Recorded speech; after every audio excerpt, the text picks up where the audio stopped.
Brought to you by V-Guard, co-powered by Sensodyne and Vimal. बोलो जुबां Kesari. Government तो 275 पे बन जाएगी, 272 हम 275 कह रहे हैं, 300 पे बन जाएगी। पिछली एक मिनट आपके लिए 303 दे दी थी। अब एक बात बताइए, आज तक आपके चैनल के माध्यम से मैं समस्त मीडिया वालों से भी पूछना चाह रहा हूँ, कोड कर रहा हूँ कि 400 पार का अर्थ क्या है, क्यों चाहिए 400 पार? आप क्या करना चाहते हो? 400 पार क्या करोगे?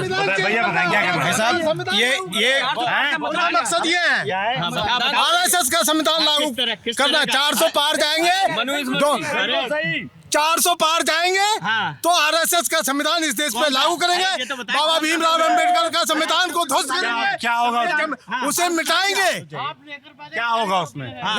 उसे भारतीय संविधान जो बाबा साहब भीमराव अंबेडकर ने समस्त भारत में जो संविधान इस समय लागू है और उसकी बुनियादी जड़ें मजबूत हैं हर तरह से, इन्हें कहाँ खोखला नजर आ रहा है, फिर भी ये संविधान को ध्वस्त करके मिटा करके ये RSS का संविधान लागू करना चाहते हैं। वह नहीं होगा जो मनुवादी। मेरा नाम मुक्तेश सिंह है और ये जो संविधान कह रहे हैं कि बदल दिया जाएगा, सब खत्म हो जाएगा।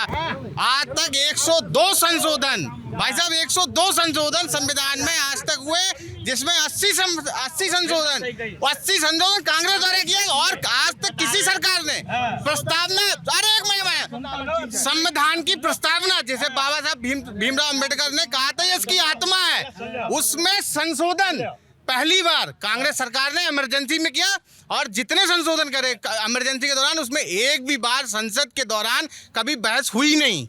और प्रस्तावना में दो शब्द जोड़े गए, एक समाजवाद और दूसरा शब्द जोड़ा गया सेकुलर। ये लिए गए कहाँ से? जो समाजवाद की जो अवधारणा ली गई वो रूस से ली गई। दुनिया में समाजवाद दुनिया में खत्म हो गया, कहीं नहीं है आज की तारीख में। जो सोशलिज्म की बात करते हैं, चाइना, रशिया, चेकोस्लोवाकिया, लीबिया, सब जगह खत्म हो गया, लेकिन यहाँ पे समाजवाद, हमें भारत की बात करनी है। समाजवाद होना चाहिए।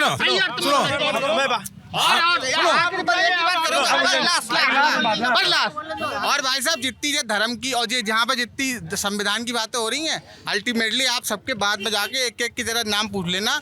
मैं किसी के, सब मेरे साथी हैं, सारा भाई साहब सारा वोट पड़ता है बिरादरी के नाम पर, कोई मतलब नहीं है, ये सब फर्जी बात है। धर्म के नाम पे बांट रहे हैं। अरे धर्म के नाम पे सोचो, धर्म के नाम पे सही, धर्म के नाम पे क्या जब मायावती और लीडर वहाँ स्टेज पर खड़े हो गए कहते थे कि हमें फलाने धर्म का वोट चाहिए, नहीं चाहिए, हाँ सब लोग इकट्ठे हो जाओ, आज ये कह रहे तो कौन सी पूरी गलत काम कर रहे हैं बताओ हमें। नारा था तिलक तराजू हो तलवार इनके मारो जूते चार। अच्छा, मायावती जी का नारा था और मायावती जी कहती है उनका नारा नहीं है। जाति पे कोई कहने दो। आप क्या कह रहे हैं? मेरा कहना है भैया की बात सुन ले, हम सब भारतवासी हैं और भारत के ही संविधान के अंतर्गत हमें रहना है, उसी के नियमों का पालन करना है, उसके अलावा कुछ नहीं करना है। जो सरकार शिक्षा फ्री करेगी, रोजगार पे ध्यान देगी, विकास करेगी, अधिवक्ताओं का ध्यान देगी, यदि किसी अधिवक्ताओं का आज तक किसी ने अधिवक्ताओं के कल्याण के लिए किया है तो वो सपा पर सरकार ने किया है और उसके अलावा किसी भी सरकार ने आज तक कोई ध्यान नहीं दिया है।